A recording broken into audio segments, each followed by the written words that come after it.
Hi, I'm Nancy Orlin Weber, best known as a psychic detective, also an animal communicator. But here's a story for you about something else.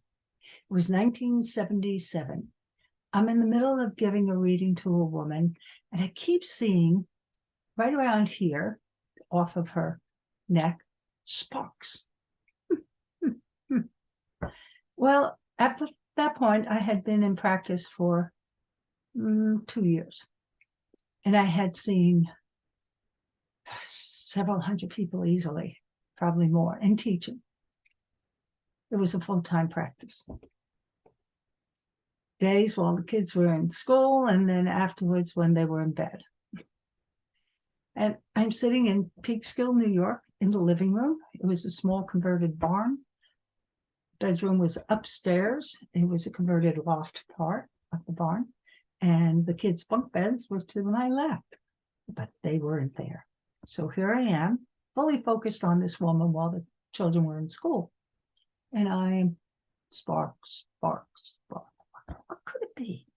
So I tuned into the sparks and I asked them to tell me what they are as I was still talking with her. I just shot a question and I waited for an answer. And the answer came, and I took a risk because it made no sense to me at the moment. And I said, "Is your gallbladder out?" And she said, "Yes." I said, "Oh, didn't know why." So I shot her another. And then I got another. Okay. About a year before your gallbladder came out, did you have a car accident? Uh-huh. I couldn't connect them at that moment. I knew there was a connection between the sparks, the gallbladder out, and the car accident. So the final thought was, this was a thought. I said, because of the sparks. Did you hurt your neck? She said, "Oh my God, did I ever hurt my neck?" Oh, so I left it because I didn't know what else to do with it in the moment.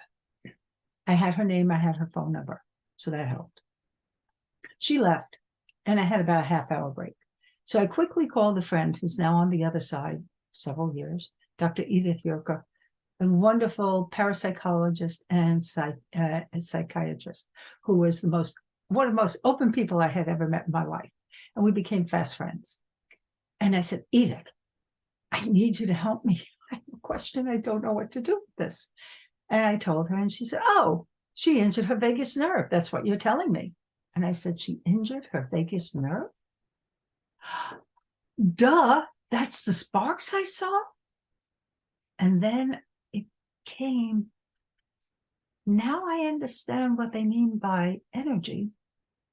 And that's because I keep seeing these things, these lines that I don't know what to call, but somebody else said people are studying it as from Chinese medicine, meridians. And I'm going, yeah, that's what I'm seeing, these lines flowing, though, magically, almost like gauzy, and then crisscrossing and different currents, duh.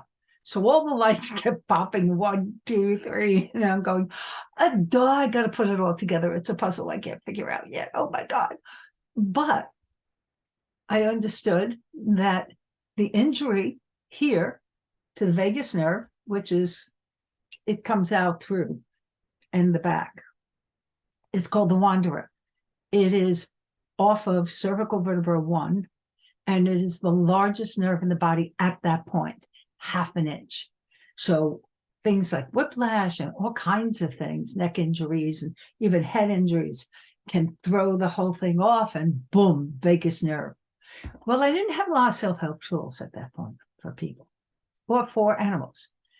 However, out of necessity, first I decided to call her and say, it's the major nerve for the liver, gallbladder, and stomach. And then I realized I had a vagus nerve injury back when I was 25 and my first husband strangled me. No wonder I had liver issues.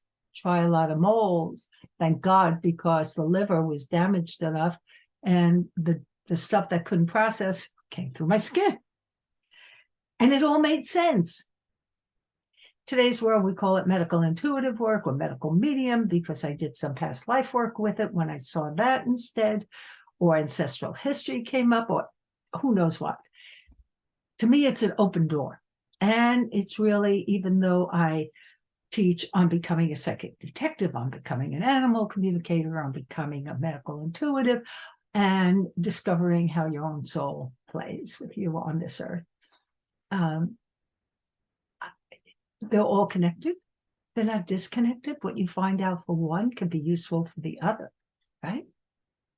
And so it leads us down a path that's like a beautiful tree with lots of branches. And all those branches are great. And sometimes we stay on one branch and sometimes we go and multiply on many branches. It's up to us. It's whatever our spiritual path says we need to do if we're listening, and it's all inside. So although I didn't have all the answers, oddly enough and wonderfully enough, I had great friends, great mentors who I can say, how do I put this together? I get it.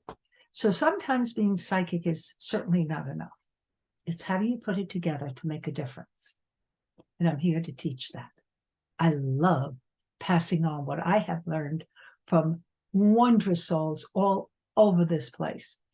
And of course, from the experience of doing and sorting out. And the other part of that, everyone can recognize in themselves. Ever have a trauma? Well, I've had quite a few in my life. And 37, 38 hospitalizations, somewhere along that category. Several years in hospital beds. And through that, I grew a better understanding than I ever could have. It forced it on me. Maybe that's how strong-willed and stubborn I am. It had to. Who knows? However, the outcome was that I can turn around and share with the world how we help ourselves. And I'm here to see if I can help you. I'm not going to fix it. I want to support your own journey. I want to support the idea that you are a remarkable soul. I want you to know that. Once we know that about ourselves, that each of us are, not more than, not less than, right? Just different. Then life is lived every moment beautifully, and we sleep better, and we inspire ourselves. So thank you for watching. I attempt to make them a little bit shorter than maybe some I thought about, because I'd like you to just take it in little bites. Have a beautiful, blessed day.